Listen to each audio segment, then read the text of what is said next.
everybody. My name is Rachel Ellen Backus, and I'm the publisher of the Sustainability Report. Thank you for coming out today for this discussion, Responsible Investing Coming of Age. Responsible investments have quadrupled over the past 3 years to $622 billion in assets under management, which means that nearly half of all assets in Australia are managed under responsible investment strategies. And I'm not going to get too much into that because we've got Simon from RIA here who's going to give a lot more information on that. But it's worth pondering, what does that mean for the industry when nearly half of all assets under management use some form of responsible investment? Where do we go? What does it mean for client demand? And what can be done with that money to build the economy of Australia and the global economy as well? So that's what we're going to be talking about today. We have an expert panel of people to discuss this with us. We've got Simon O'Connor, who's the Chief Executive Officer of the Responsible Investment Association Australasia, which is the peak body representing responsible and ethical investment. He's going to provide an overview of where responsible investment is from both the supply and demand side. Then we've got James Wright, who's the Chief Investment Officer at JBWere, and he's going to be talking to the actual practice of responsible investment, talking from what clients are asking him at JBWere and what they're doing to satisfy that demand. Then we have Alice Cope, who's the Executive Manager of the UN Global Compact Network Australia, and she's going to be giving us the perspective of the UN Global Compact in terms of what companies can do and what investors can do, particularly around the area of the Sustainable Development Goals. And we've also got Michael Salvatico, who is the Executive Director at MSCI, and he's going to provide us some of the research background and the tools that are available that can sort of effectuate the goals of responsible investment, both from the negative screening side, but also the positive impact side and what can be done. Hi, Lisa Wade from the NAB. Just to question something you've all touched on a little bit is the issue of scale.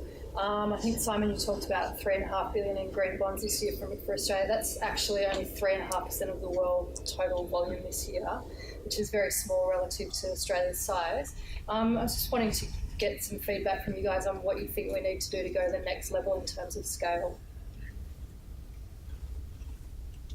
Scale's an interesting one, actually, because for institutions, they need like the large, significant issuances like your QTCs or your NABs, but often for what we're finding within our constituency and at an advisor level and a retail level, we need the small scale to be and the small sort of bite-sized pieces. And so what we're seeing emerge, I guess, is both that institutional scale coming to market and other ways where, we could talk about kind of the democratization of capital, where actually fintech and technology is enabling small-scale, bite-sized pieces for the retail market to start getting access to these things. But I think we're still at the small end of the market. We're still at a position where we're just seeing a lot of players coming to market, proving up products, some interesting kind of emergent funds, micro investing funds, online super funds, etc., emerging this year.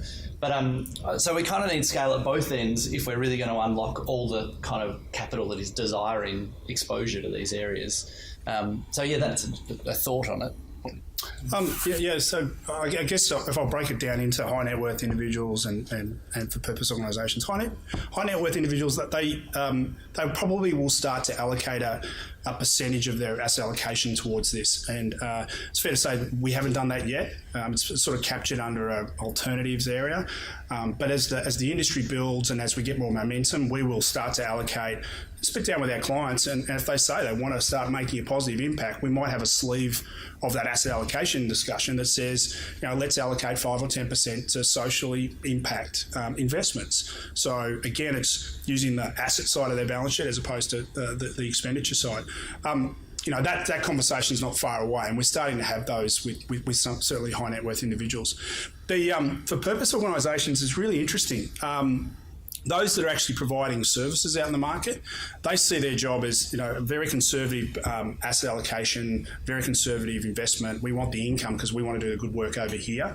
To put more of that in that bucket, where maybe the returns are less, more variable or lower potentially, and maybe inconsistent, to be honest, with their ultimate mission. They want to raise money to do good work in certain areas, so maybe they aren't the natural sort.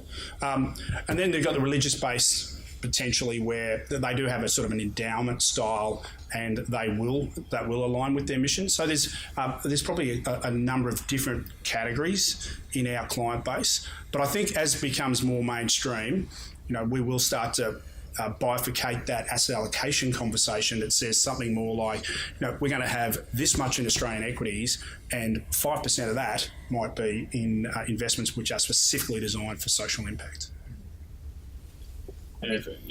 Sorry, let's go.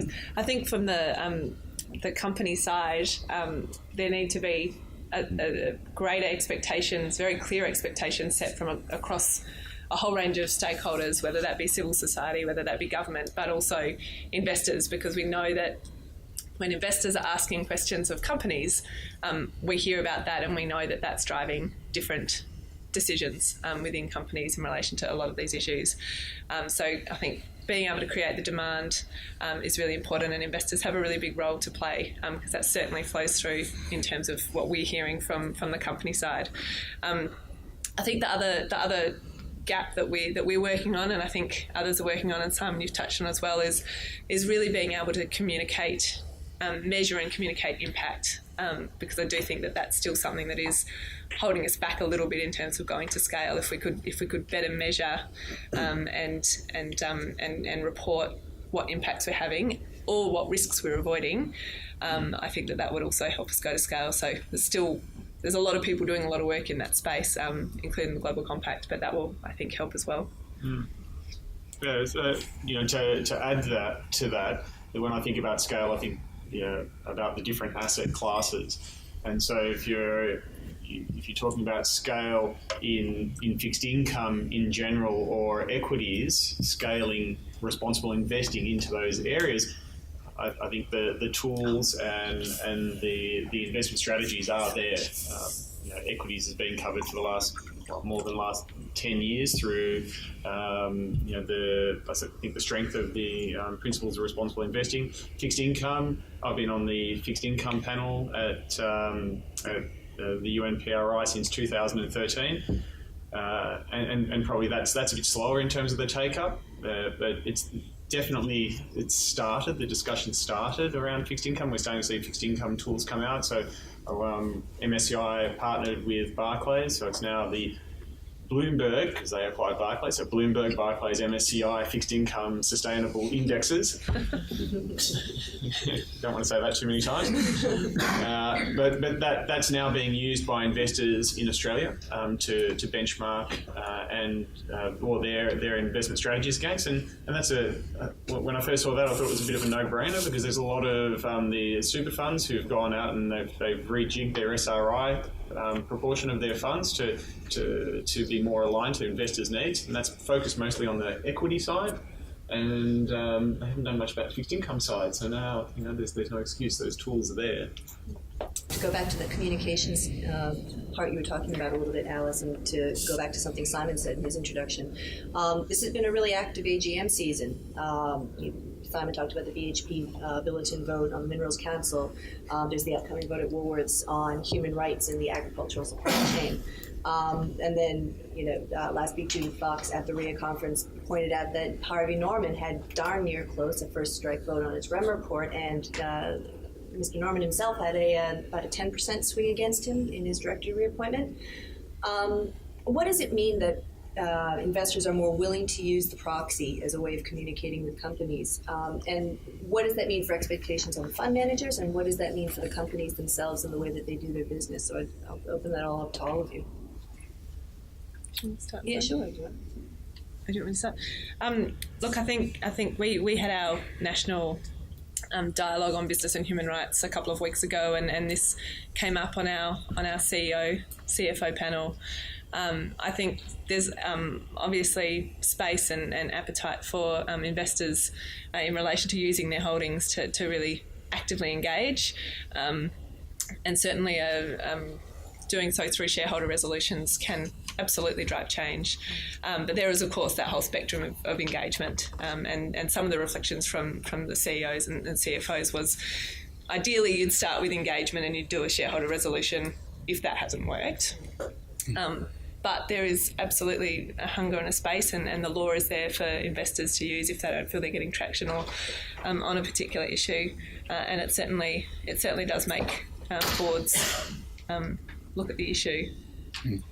Certainly makes investors look at the issues too. So I think it's really brought a focus by the NGOs putting forward resolutions has really pushed investors to consider deeply these issues, and it's really pushed them up the priority list. And I think it's been a very effective tool at getting investors to really tap into one of the main tools available to them, which is this sort of active ownership and engagement piece. And I think in many ways, the investor side still in some ways have our training wheels on as to how we do engagement effectively. The privilege of having access to boards and how you're going to use that privilege, and how you weigh up that effectively we're trying to underpin long-term value creation, not actually take a combative kind of a role against companies. So I think it's a really interesting area. I do think it's just going to increase a lot too. And we've seen AXI put out a proposal for making it easier for non-binding shareholder resolutions to be put up, so not requiring the constitutional change that's currently required. And I think in the context of the very large pool of capital in Australia and the very large long-term asset owners, long-term investors, as you said, your clients, long-term investors, where divestment is not really the option and is a pretty blunt tool. I think the sort of more active ownership and the conversations with the companies and wanting to sit down with them and understand the long-term strategies of the company to continue to create value and to actually play a part in helping to highlight the big ESG risks on the horizon and actually help the companies to better understand those. I think that can be a very constructive conversation between investors and companies. And so, it's only going to elevate, in our opinion. Yeah, I think so. And I think what we've sort of been hearing is a lot of the engagement coming from the investor side is still at its sort of a shallow level of questioning. It's, do you have a human rights policy? Yep. But actually, it should be going much deeper in terms of how you actually putting that into practice. How are you assessing your human rights impact, and how are you responding to that? And so I agree, Simon. I think that there's certainly a level of capacity building and maturity and an opportunity, for your constituency and our constituency to come together to deepen their engagement and their understanding of the issues, to have engagement pre sort of shareholder resolution that is more impactful.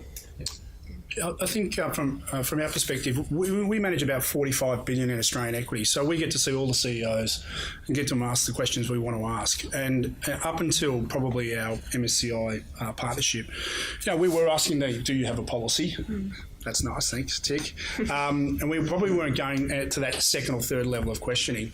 It's fair to say that, with the tools that MSCI has given us, we are asking those sorts of questions. It is important to our client base.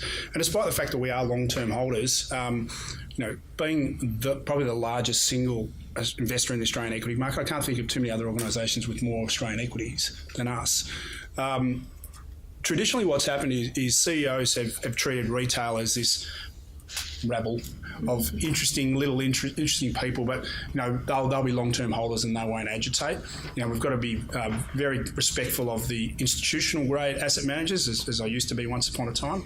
So you would be, but what's happening now is that because we're operating as more of a retail block, if you like, and we are better informed and we are asking better questions and we understand how the ESG scores and the policies will actually add value to our investment performance over time, we are getting more aggressive, and we are getting more aggressive in the questioning, we're getting more aggressive in the holdings, and we haven't yet, but we will be getting more aggressive in the voting. And I think our client base is asking us to do this. And now that we've got sort of tools and the bandwidth to be able to be a bit more aggressive, it's sort of like the sleeping giant sort of waking up in our space. When you think about the scale of the Australian equity market, we're probably 2 or 3% of every company. And when we start asking the questions and when we start selling down, and we're impacting on the cost of capital for companies, ultimately that's what they care about. And if you can change their cost of capital by weight of money, you will get better outcomes. Any other questions from the audience? I got more, but I'm sure you folks do. Okay. So the thing that I got from what all of you were saying in the introduction was that with responsible investment moving from sort of an either-or proposition to a yes-and proposition is where we're getting into this interesting space around impact. How do you define impact with your respective constituencies, your stakeholders, your clients, and how does that drive conversations around asset allocation? Are the metrics out there to really encapsulate impact as a set of metrics that can be used?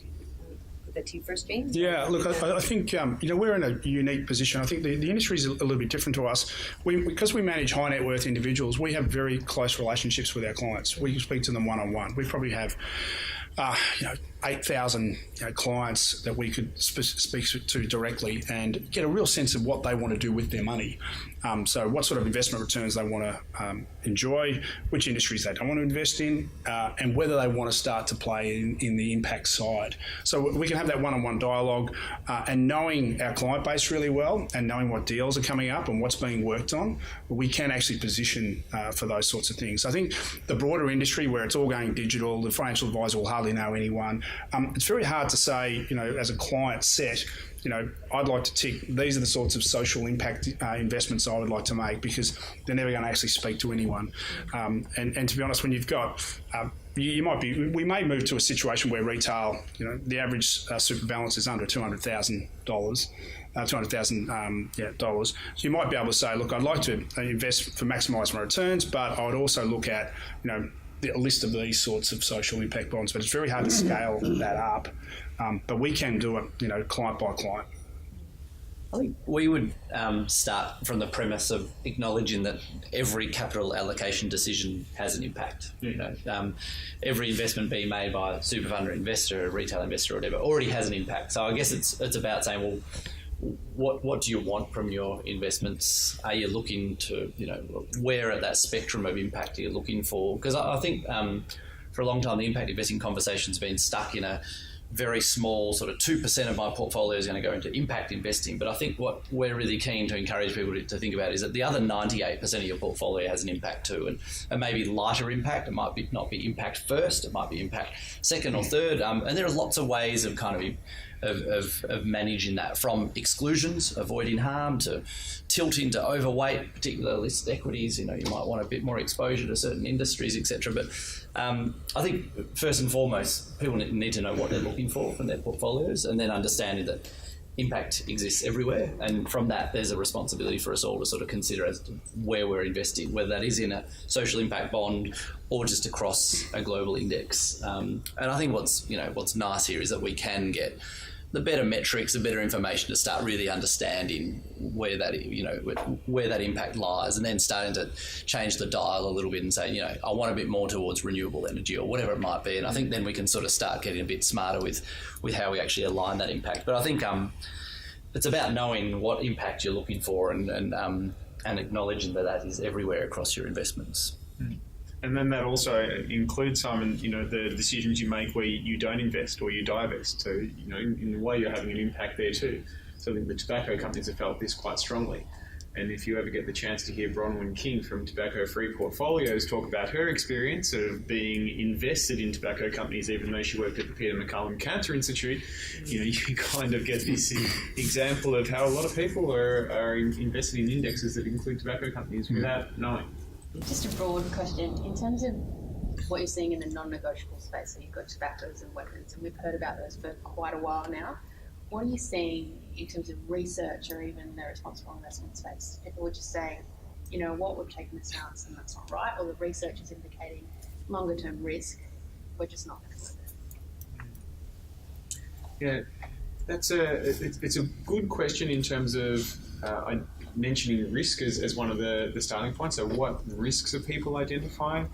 And that can vary for investors as well. But if I try to summarise and collect where people's thinking is, it's at the end of risk which is unacceptable. So as an investor, I suppose you've got a risk tolerance and you're accepting of certain company behaviour or certain material exposure to risk within your investment, and then there's things that you just don't want to invest in. And what we're talking about now is differentiating between a values approach to investing and a financial returns approach. So if you think about values, when you make a value decision, it's independent. You can think about a nice little Venn diagram. It's independent of the impact on the materiality or the returns perspective of your portfolio. And to a large extent, that's what tobacco and controversial weapons are.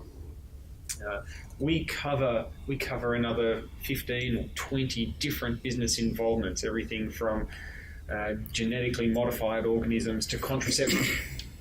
And I'm not suggesting for 1 minute that all of a sudden everyone's going to turn against those things because people have different views on them. But the areas where people probably are a little bit uncomfortable is being invested in a company that has breached the global compact in a way that's very severe and structural. And what that essentially is saying is this company is not adhering to these principles. In fact, it's the worst of the worst. And out of our assessment of 8,500 companies, there are only 30 which are red flagged. And those red flagged ones are those that are in this breach of global standards and principles of behaviour. And a lot of the investors that we work with are saying, well, that's a reputation risk. It's unacceptable. We don't want to capitalise companies that have that behaviour. One of the great examples that we have with our client base is really around carbon and around airlines. So everyone loves the idea that we go carbon neutral, but how realistic is that in the airline industry and over what time frame? We have conversations with our clients around, well, let's see if we can influence the industry to be more proactive in bringing their carbon footprint down. So how do we allocate capital in that airline industry to those companies which are innovative, who are bringing their carbon footprint down, who are renewing their fleet and getting more fuel efficiency? We actually want to reward those people because they are moving, ever so slightly the dial, as opposed to saying, I'm sorry, we don't invest in carbon and therefore we're out of that space.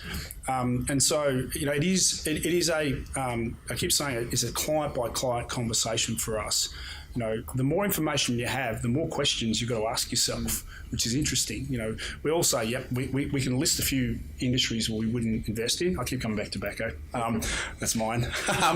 But, carbon and renewables, and how do you want to influence the debate? How do you get your capital working and changing corporate behaviour?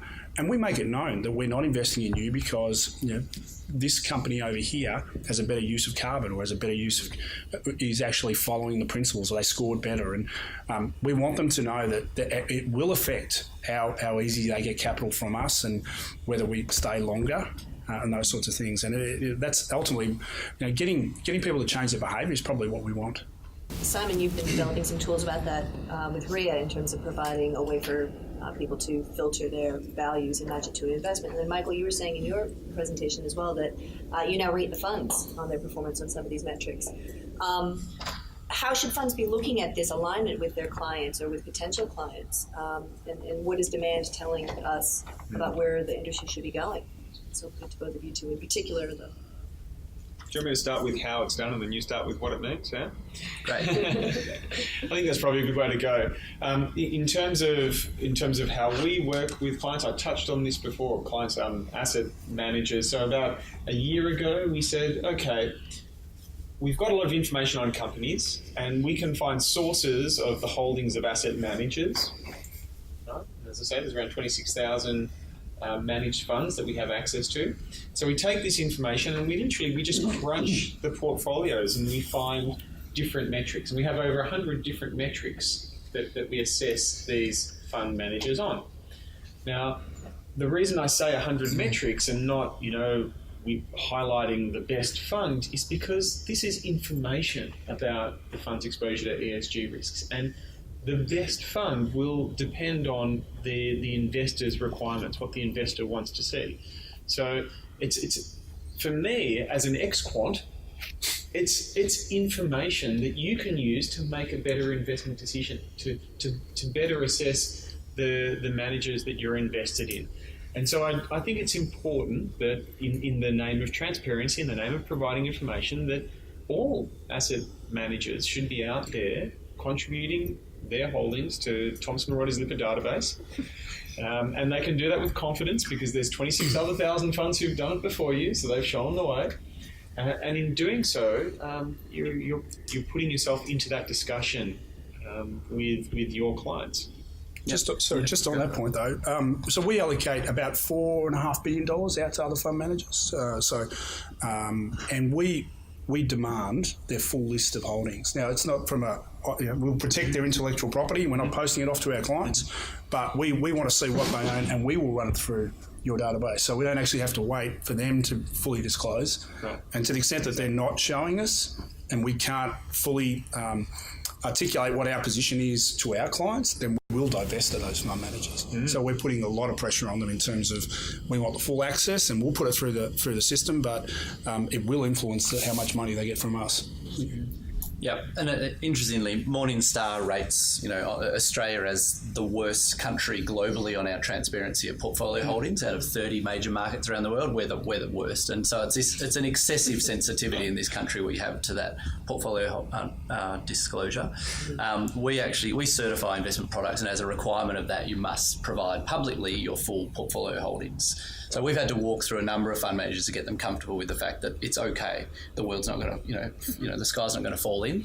We allow them to do a lag, 6-month lag, and update it. So the only legitimate concern around that, I think, is for a very concentrated active manager who might hold a few stocks long term. But even those we've got across the line there. But one thing we found, from some polling we did 4 years ago and has just been confirmed again this year, is that one of the big impediments in the marketplace is just there's not enough independent information available for people to navigate towards investment options. So about 55% of Australians believe that to be the case, and so our certification we're doing primarily to help unblock that as a key blockage. And just from our perspective, the transparency thing is really just a principle. Like for most people in a super fund, a list of 9,000 holdings or more is not very useful to most people. But I think as a principle, people should be able to get access to full look through as to what they're holding. And for some people that will matter. They might just go, there's one company that I'm just not a fan of and I want to make sure it's either in or out.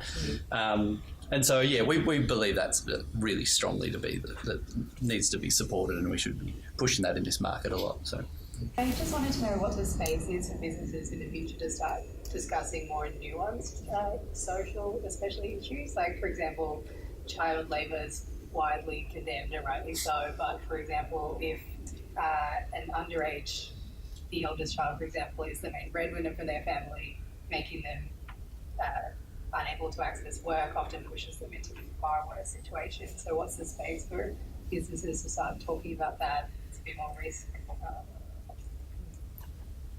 Sounds like a point for you, Alice. Yeah, sure. It's an excellent point, and it's a discussion that we have quite a lot in the business and human rights space. So business and human rights is one of our key pillars, and we have a leadership group in Australia that we, a particular work stream that we work on that. And one of the key questions is what do we do when we find issues of child labour or other terrible labour conditions in our supply chain?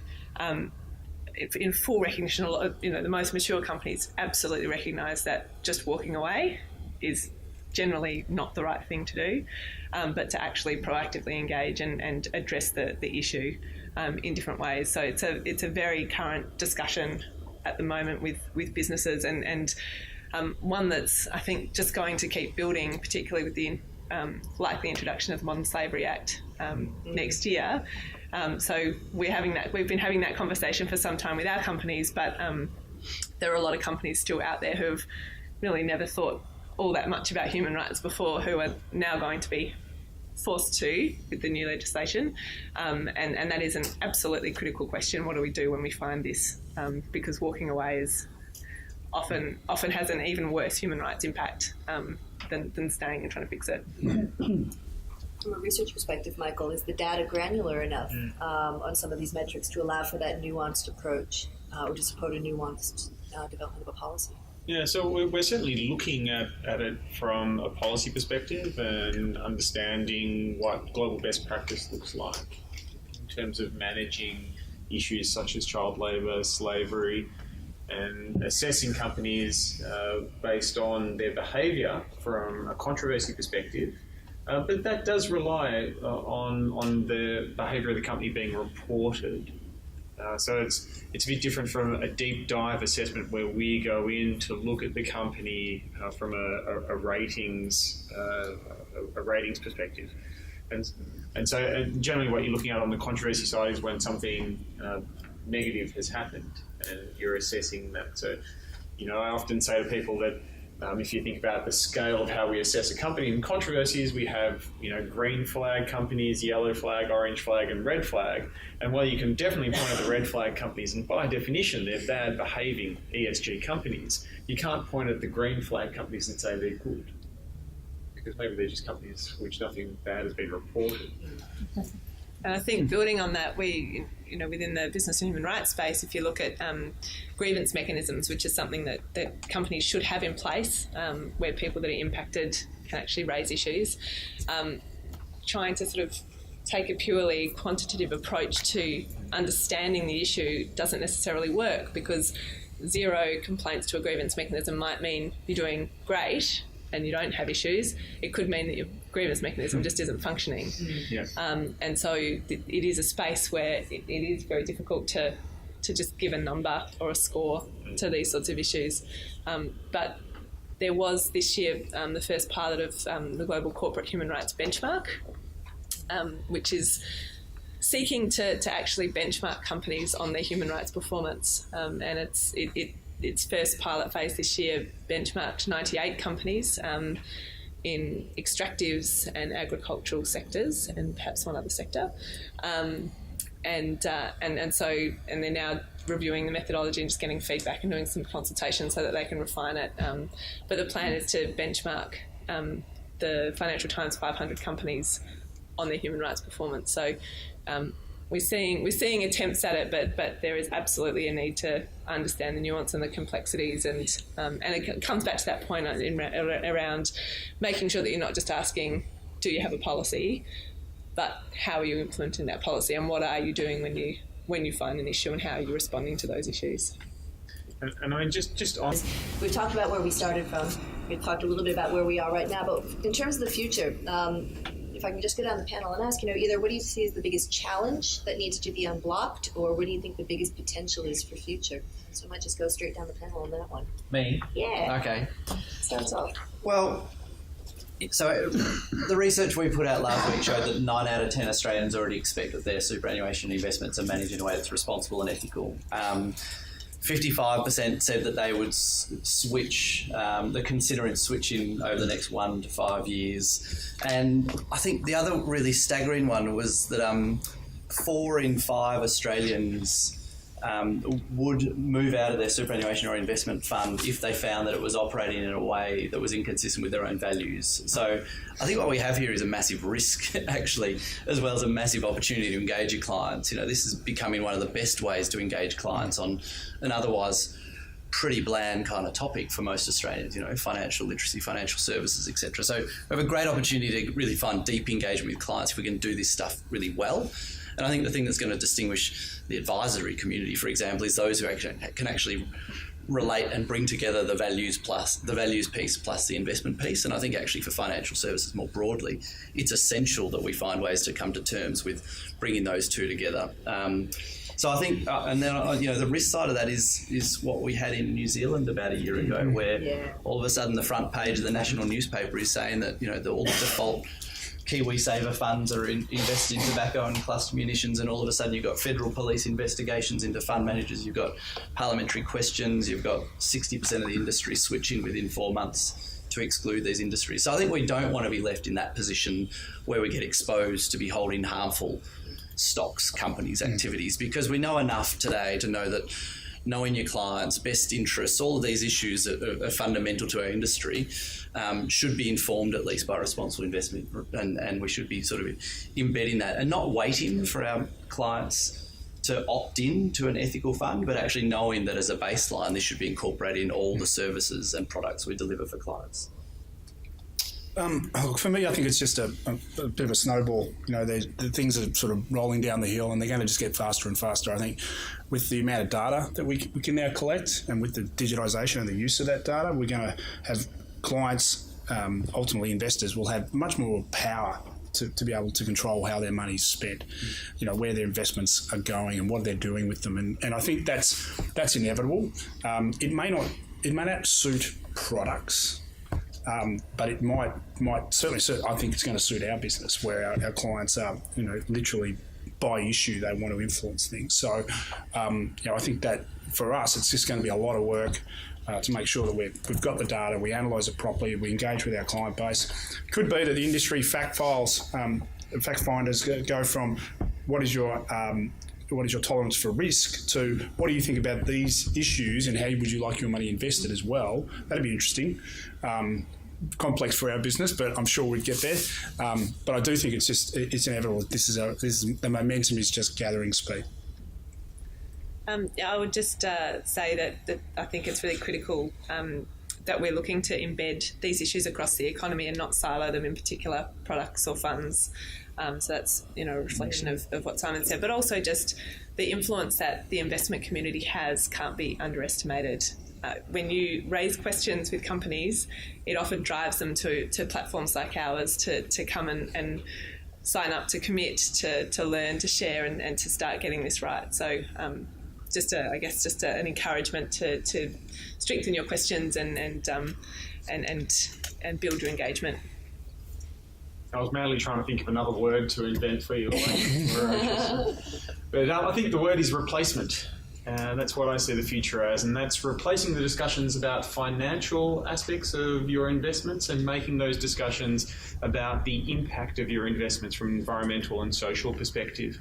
The tools are there, the reports are there. We're working with over 30 superannuation funds in Australia and New Zealand, and they've got the tools to assess their managers through these portfolios. And now we're working with JBWere, and they've got the tools to assess their funds and their clients' portfolios and their funds on their platform through an ESG lens as well. And so what the future is having a discussion. Why are you invested in this company? We understand, we've got this information. So, whereas previously maybe it was the managers leading their clients through case studies, and I like to say leading their clients around by the nose, because these managers know the companies better than their owners do, So it's very difficult for an owner, if you're an Australian super and you own 9,000 companies, no way you know them as well as your managers do. So previously, that kind of client of MSCI hasn't had the tools to be able to be on the front foot in discussions with their managers and take control of the conversation.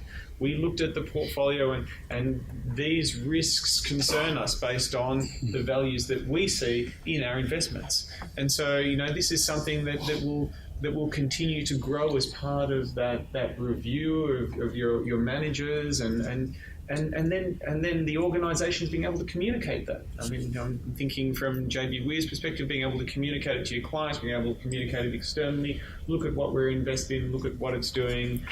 We can show these benefits as well as the great returns, okay? Because we're not giving up returns by investing responsibly either.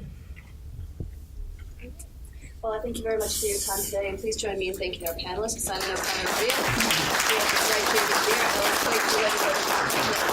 and Michael Salvatico, MSCI. Thanks for your time. Thank you.